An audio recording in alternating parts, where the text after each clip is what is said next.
Terima kasih teman-teman sekalian, Bapak Ibu. Terima kasih banyak Bu Ayu kesempatannya untuk hari ini. Nah mungkin sedikit bridging begitu ya, karena kan tadi Bu Diah sudah presentasi sangat banyak sekali Bu mewakili Bank Indonesia gitu. Kalau dalam ekonomi kan kita mengenal sebenarnya bangunan dari ekonomi itu sendiri ada 4 sektor gitu kan. Ada sektor real, isinya itu rumah tangga industri, ada sektor fiskal, isinya itu pemerintah kalau kita bicara soal APBN, ini belanja APBN, ada apa namanya penerimaan APBN itu adalah sektor fiskal. Ada sektor eksternal ketika kita bicara mengenai ekspor impor dan lain sebagainya, dan terakhir ada sektor moneter yang dipimpin oleh Bank Indonesia. Nah artinya nih kemudian sisanya nih yang tiga lagi nih gimana sih? Karena seperti kalau misalnya yang sektor moneter nih sudah sangat well covered gitu ya dengan apa namanya oleh Bank Indonesia. Nah yang apa namanya sebelum itu mungkin sedikit perkenalan Tony Blair Institute ini apa sih, mungkin Bapak Ibu baru pertama kali mendengar institusi ini adalah institusi not for profit yang didirikan oleh mantan Perdana Menteri Inggris Pak Tony Blair. Mandatnya di Indonesia saat ini terutama sebagai penasihat IKN, tapi kami membantu pemerintah di bidang strategi, kebijakan dan juga implementasi dari kebijakan tersebut, dan terutama kami berfokus di hal-hal yang bisa di-solve melalui teknologi. Dan kami punya fokus di berbagai hal, salah satunya adalah di digital. Nah, terkait dengan AI kembali ya, AI di ekonomis itu. Kalau kata Shakespeare, what is in the name? Karena kalau misalnya kita nyebut bunga mawar kalau di bahasa Indonesia atau rose di bahasa Inggris, sama-sama barangnya itu. Nah, kalau kita nyebut machine learning ini adalah sebenarnya adalah salah satu hal yang bisa gampang bikin berantem sama ekonom. Jadi kalau Bapak Ibu pengen berantem sama ekonom, bahas saja machine learning. Karena banyak yang akan bilang, wah ini sebenarnya nggak ada bedanya sama tools yang sudah kita pakai selama ini yang namanya statistics atau econometrics. Banyak metodologinya kalau kita bicara tentang classification, regression, itu sebenarnya juga rumahnya gitu ya. Asal muasalnya itu dari bidang ilmu statistics atau econometrics. Nah, cuman apa sih kemudian yang membedakan? Dan saya rasa tadi juga yang seperti Bu Dia sudah jelaskan dengan sangat baik sekali gitu. Ada beberapa hal kemudian yang mungkin selama ini itu sudah bisa teradres dengan cukup baik begitu ya, dengan tools statistics dan econometrics. Tentunya karena juga concernnya berbeda, karena ketika kita berbicara mengenai kebijakan ekonomi, at the end of the day ekonomi itu adalah mengenai alokasi sumber daya yang paling efisien di dalam sebuah perekonomian. Dan ketika kita bicara mengenai kebijakan pemerintah, ya berarti kebijakan pemerintah untuk mengalokasikan sumber daya yang lebih efisien, kita bicara mengenai besaran subsidinya berapa sih, kita mau taruh tarif berapa sih, kita mau apa namanya ban ekspor komoditas ini atau enggak, dan lain sebagainya gitu. Dan ini yang kemudian menjadi tantangan juga untuk bidang yang sedang naik daun ini, artificial intelligence. Sejauh apa ini bisa membantu pemerintah untuk menjawab pertanyaan-pertanyaan kebijakan tersebut. Dan tadi kalau misalnya saya lihat dari slide-nya Budiah tuh, itu sangat eye opening untuk saya pribadi, karena direction-nya dari BI itu sudah sangat clear bahwa use-nya itu adalah top down. Artinya top down itu apa? Kita benar-benar narik dari kebutuhannya apa, kemudian kita develop itu. Karena kemudian yang menjadi isu seringkali adalah, dan terutama ini di apa namanya di bidang artificial intelligence di Indonesia, datanya available apa, kita buat use case-nya itu belum tentu menjawab apa namanya kebutuhan pertanyaan kebijakannya pemerintah. Jadi ketika kita bicara mengenai statistics, econometrics, unfortunately ada beberapa hal itu yang bisa dijawab oleh statistics dan econometrics dengan lebih baik. Bapak Ibu contohnya apa? Kausalitas.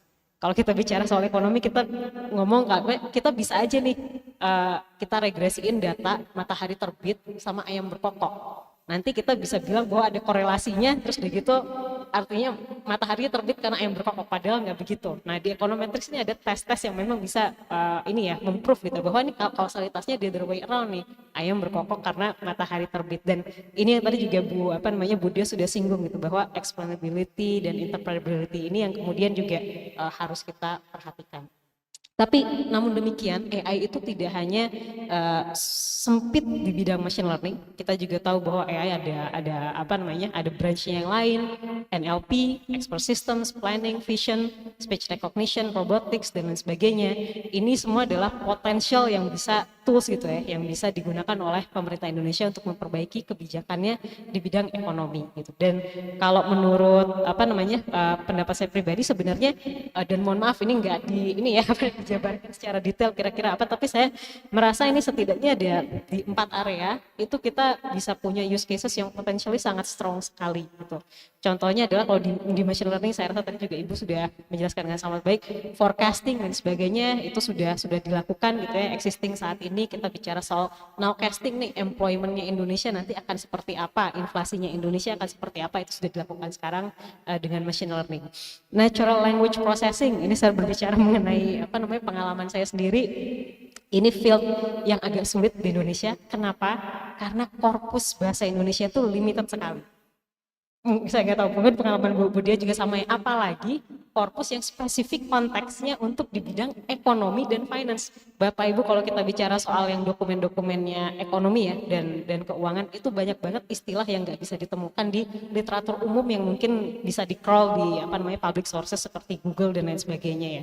Itu dan kalau misalnya kita bicara soal yang bahasa-bahasa di pemerintahan, itu bisa muncul istilah-istilah ajaib yang tiap tahun tuh bisa berubah.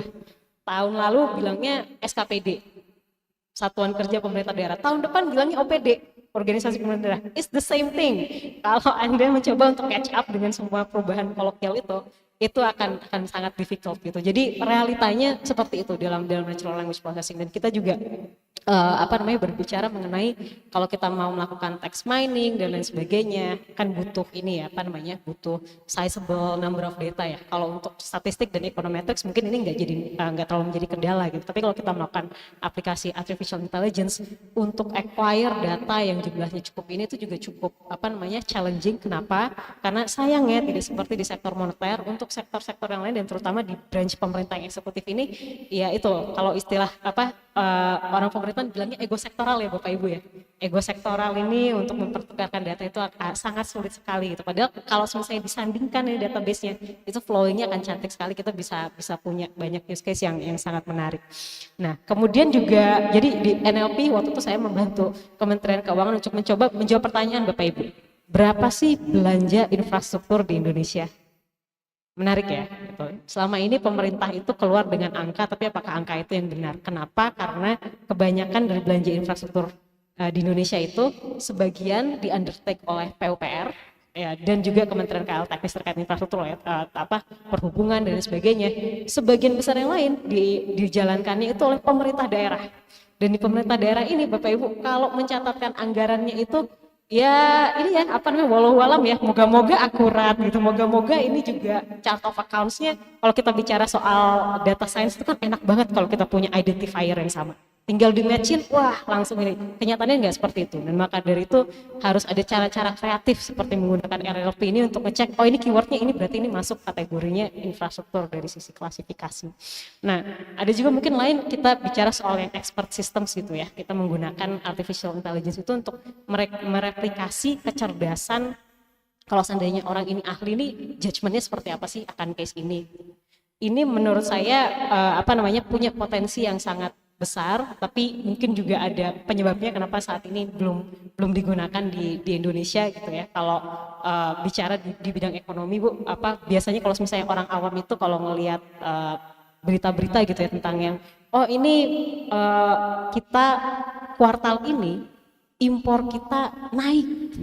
Biasanya itu jadi sasaran tembak politik tuh. Oh ini gimana nih angka impornya naik dan segala macam. Tapi kalau kita tanya ke ekonom, biasanya nggak akan terlalu worry Bapak Ibu. Kenapa? Karena oke impornya naik. Apa dulu nih yang diimpor?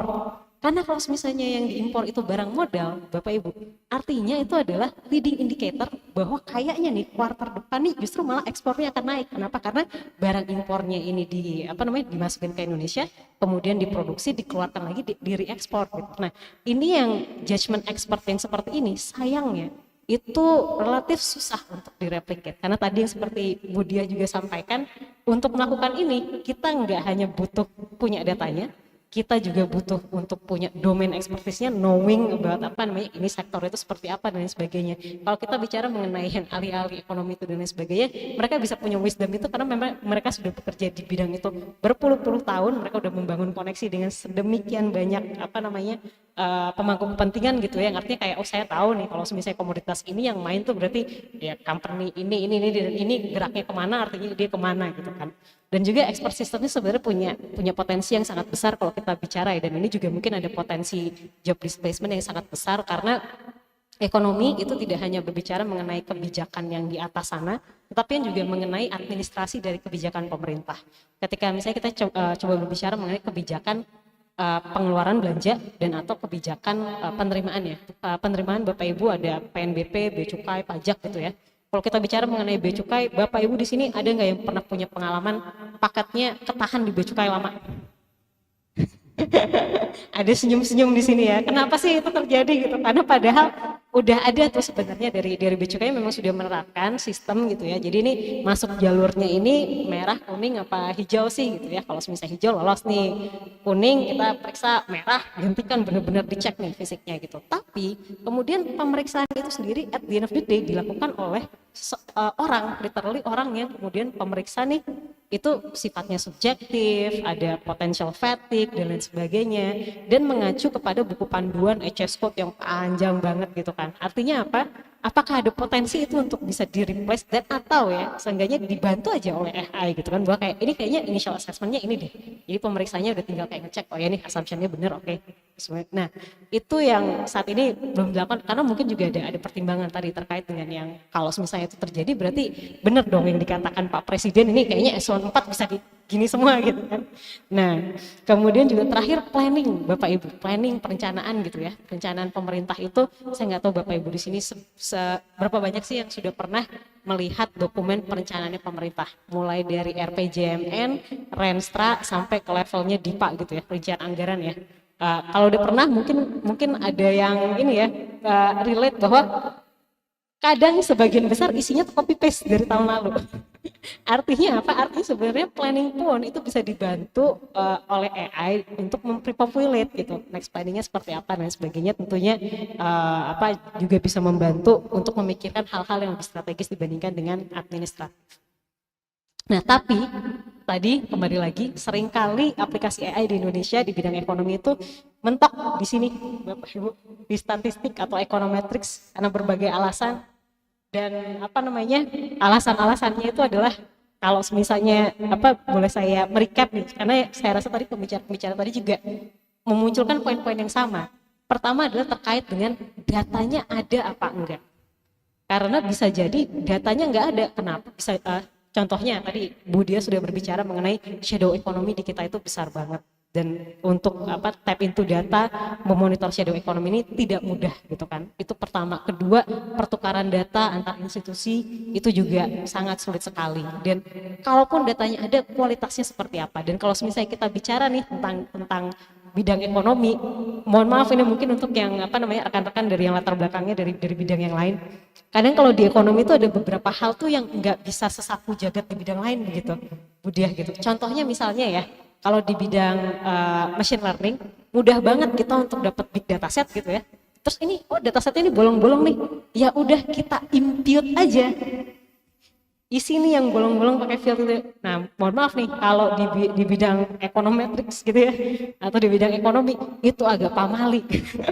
Karena hasilnya bisa bias.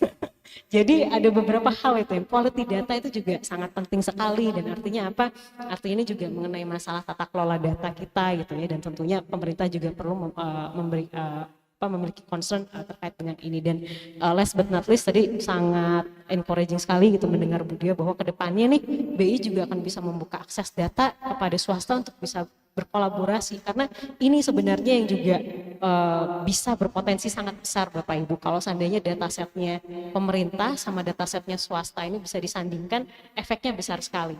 Faktanya saat ini pemerintah pun sekarang sedang mencoba untuk mengkolek data dari swasta. Hanya saja hemat saya gitu ya, ini observasi pribadi saya, kadang cara-caranya ini nih yang agak mungkin kurang mulus gitu, jadinya juga ada resistensi dari swasta. Contohnya gimana gitu, kayak ya e-commerce sekarang coba secara berkala laporkan data transaksi penjualan kalian kepada saya gitu ya tiap bulan, bukan institusi ibu ya Bu ya. Itu. Nah ini bikin bikin gugup nih untuk private players. Kenapa? Karena mereka nggak tahu dan nggak believe nanti security-nya gimana, privacy-nya gimana, kalau ketahuan sama kompetitor gimana. Karena kan kalau misalnya kita bicara mengenai data omset itu market intelligence yang sangat sensitif ya gitu.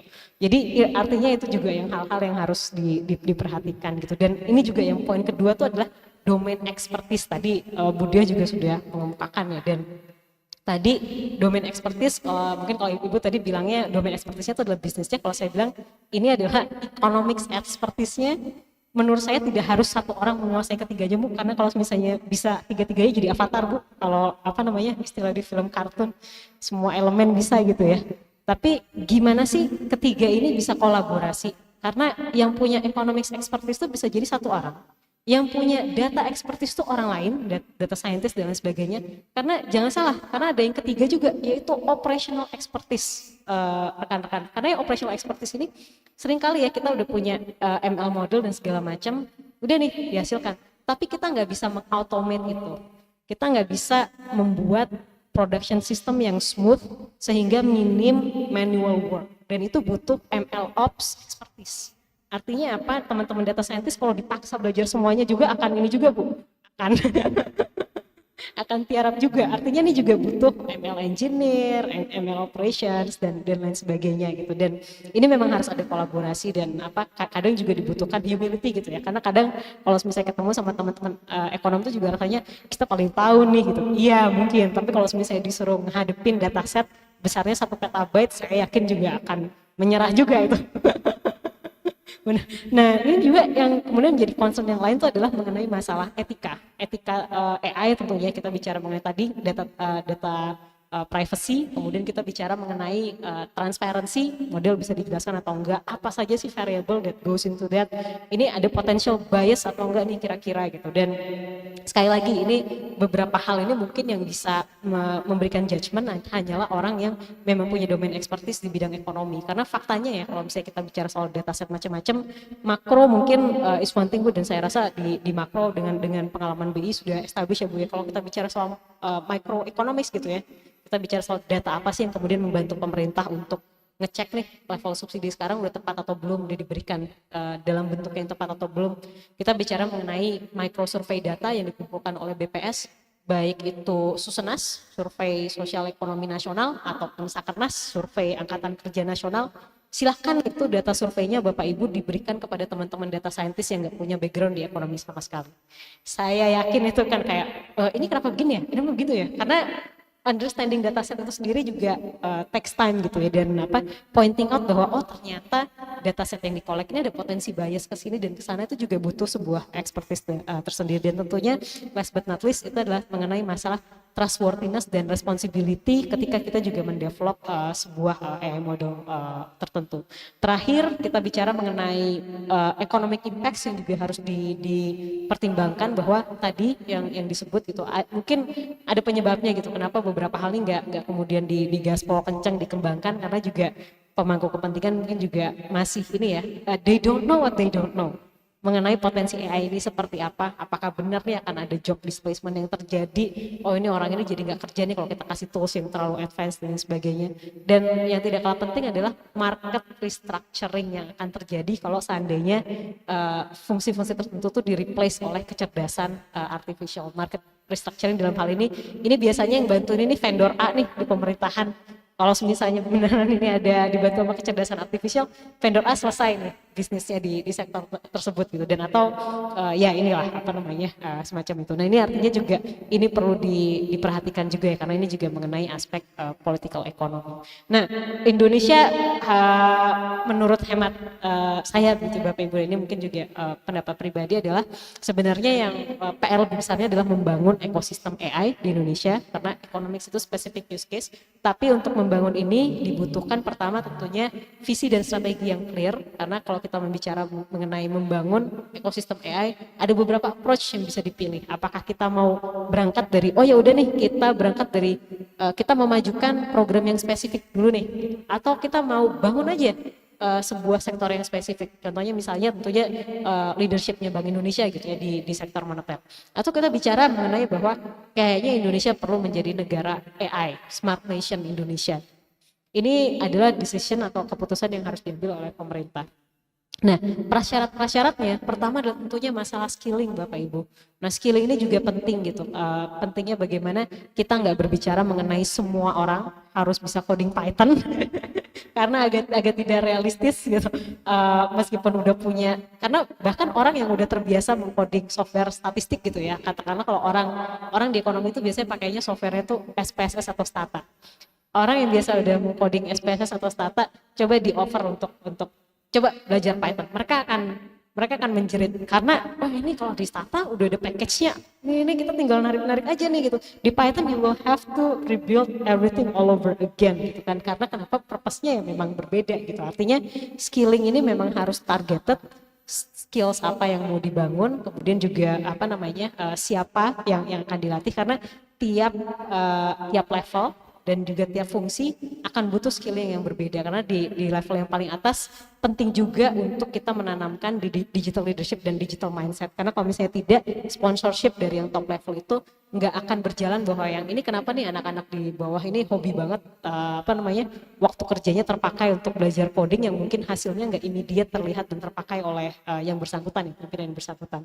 Ketiga adalah mengenai datanya tuh harus digitalisasi dulu, dan sayangnya saat ini di Indonesia kenyataannya memang masih banyak data tuh yang sifatnya legacy, masih based on paper atau enggak tercerai-berai mana dan sebagainya. Ini juga perlu ada effort gitu untuk apakah kita memang mau melupakan aja archival record kita yang bertahun-tahun yang lalu, atau memang kita mau ada conscious effort untuk yang lalu kita coba arsipkan dalam bentuk data digital, dan juga kedepannya seluruh bisnis proses pun mulai digitalisasi dengan tadi mengadopsi digital first mindset. Sekali lagi ini saya rasa BI terdepan ya dalam visi ini ya.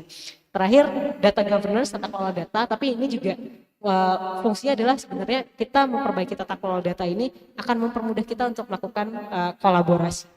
Infrastruktur itu juga penting. Nah, infrastruktur mungkin ini saya punya pandangan yang agak berbeda gitu, karena kalau kita bicara mengenai kita mau bangun AI model dan kita mau bangun AI model yang sophisticated banget, antara kita mau bangun data center sendiri atau kita mau pakai beli server sendiri gitu ya, atau kita mau pakai cloud infrastructure, itu semua ada pros and cons-nya masing-masing. Nah, kalau kita ingin memainstreamkan AI, bisa jadi ini bukan opsi yang pokoknya cuma pilih salah satu gitu ya, karena untuk AI researcher yang mungkin levelnya di entry level begitu Bu Dia gitu, bisa jadi akses satu-satunya untuk mencoba bereksperimen itu memang di cloud infrastructure begitu Bu, karena kan ini kan aksesibel untuk publik gitu ya, bisa coba yang free tier dan lain sebagainya gitu, karena opsi lain mau beli server harganya miliaran, mau bangun data center harganya ratusan miliar sampai triliunan gitu kan. Artinya akses kepada infrastruktur ini Bapak Ibu juga sangat penting sekali begitu. Dan AI Principle kita belum punya ya di Indonesia. AI Principle kita sudah punya strategi nasional Stranas KA ya, oleh Pika dulu, sekarang Korika, tapi memang masih belum ada bentuk formalnya. Nah, AI Principle ini saya rasa penting sekali untuk di Indonesia juga punya, karena kan kita punya beberapa prinsip ya, seperti keberpihakan pada UMKM, kemudian kedaulatan dan sebagainya.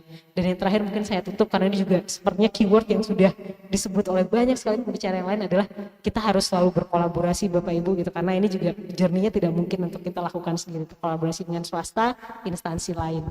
Terima kasih banyak atas perhatiannya. Wassalamualaikum.